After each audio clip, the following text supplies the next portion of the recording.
I've talked about the host file, but I really haven't said what it does or how it does what it does in any detail. So let's take a look at it now.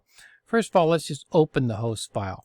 I'm going to click the File Explorer. I'm going to go to C, Windows, System 32, Drivers.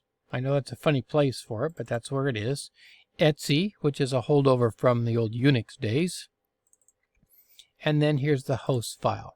Now it has no extension, so Windows doesn't know how to open it. So I'm going to go ahead and right click and say Open With and choose Notepad. And here is the host file.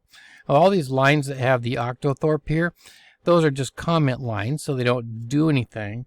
But let's go ahead and make it do something. I'm just going to put a dummy URL in here, 10.10.10.10, and I'll say Google I'll say www.google.com, like that. And then we'll just save this. File, save. And I'm going to put it on my desktop for now. And the reason I'm putting it on my desktop, oh, I see it put text back in there. Let's take that off. We don't want that txt at the end. What was I saying?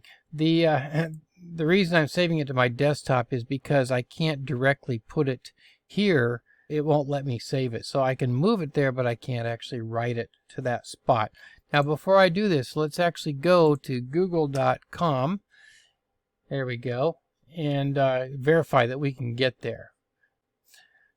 It gave me some extra stuff there to look at in my browser.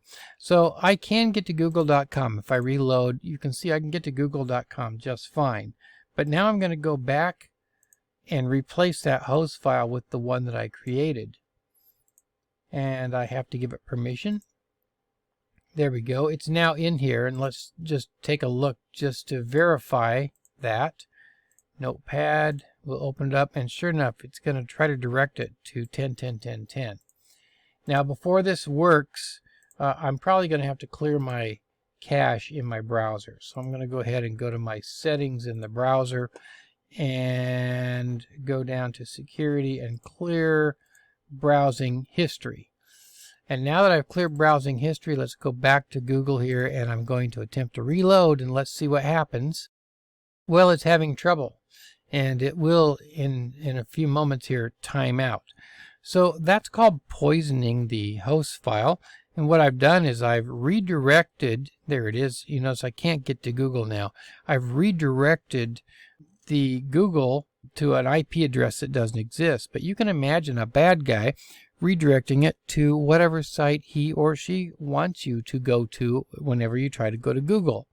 All they have to do is get the ability to change your host file in some way. And that can be quite devastating. It could send you to a site that has malware on it or something else. So that is the host file and how it works.